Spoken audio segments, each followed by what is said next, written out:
Hello and welcome back to another update on this N-gauge shunting layout. I've decided on a name now. It's going to be called Yaldbury because it's a nostalgic thing. When I was a child, I was often taken to Yalding and Wateringbury in Kent on summer's days. And also my family, my nan, my late nan, used to take her family in the 1950s hopping at Yalding, catching the Hoppers special for London Bridge down to Yalding to a 2 week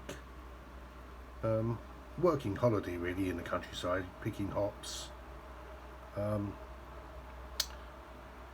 she used to tell me about that, and I think it was quite a nice experience for them. Probably just rose tinted because they worked hard in the sun. And anyway, that's the name of it, Yaldbury. I'm going to paint the fascia black. I'm going to make a nice sign for it. But yeah, so a couple of more things that I've done since the last update. I've added the post and wire fence. That took a lot of patience threading that wire through those through those MDF posts. But sorry about the shaky camera. The sheep, some skull bottle ceiling. I can't remember who makes them.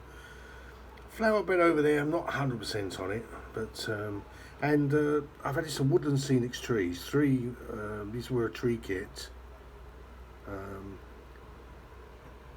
There's two at that end, and one that just sits kind of there by the allotment and shed area.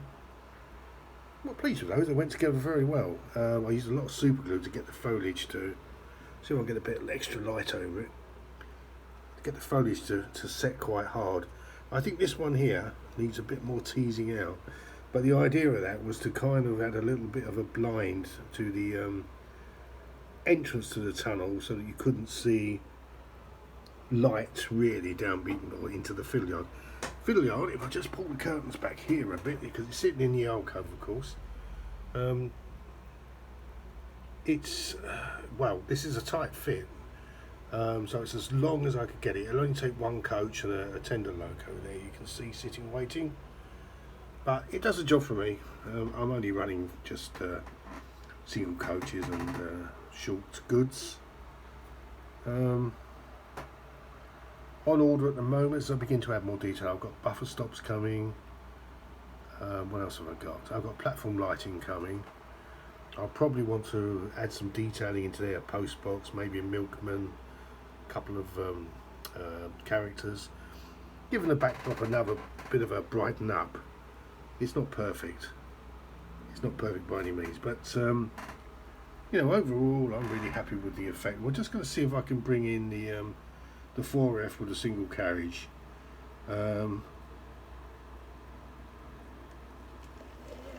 This is a really nice running little loco. Really pleased with that. Try and get it to crawl. There we are. Really very pleased with that. Great purchase. So far everything's running alright. I've got some locomotive oil, DAP oil I think it's called, coming today, just to give the Ginty a little bit of an oil up. But she runs okay. She's not as quiet as the 4F.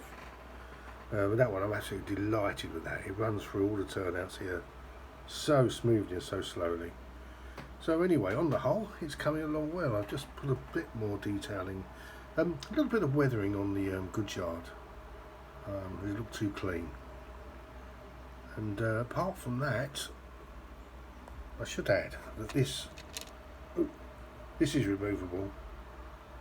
Obviously, if I need to clean track or anything like that, I need to be able to remove it. But you know, wonderful little model. Of course, that is, isn't it? But I'll put that back in a sec. Added a bit of a load to a couple of these coal wagons, and the reason for that was that I wanted to put a bit of weight into them. I'm decoupling with a. Let's see if I can find it. At the moment, I'll just keep the camera there whilst I figure it out.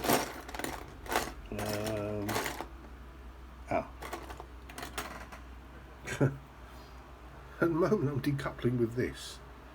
So I put the red flat plastic on the end so that I could actually see where it was when the idea is, just put it like you slide it down and just give it a twist to uncouple. Not perfect. I'm looking into automatic uncoupling.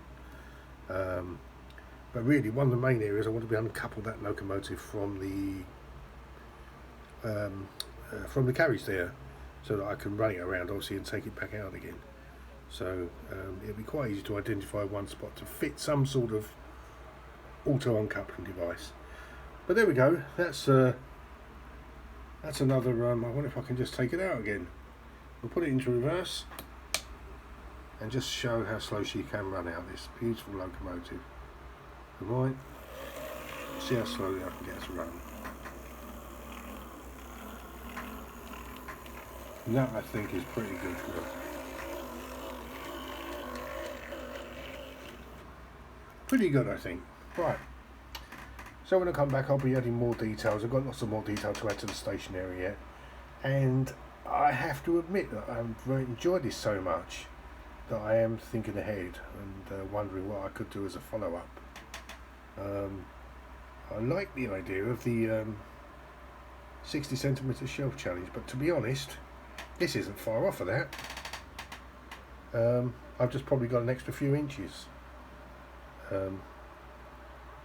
as the actress said to the bishop, no doubt. But other than that, I'm really, really pleased with what I've achieved in this small space. So I don't know. I got a couple more cars on order as well, and we'll see where we go from here. Anyway, thanks for watching. Cheers for now. Bye.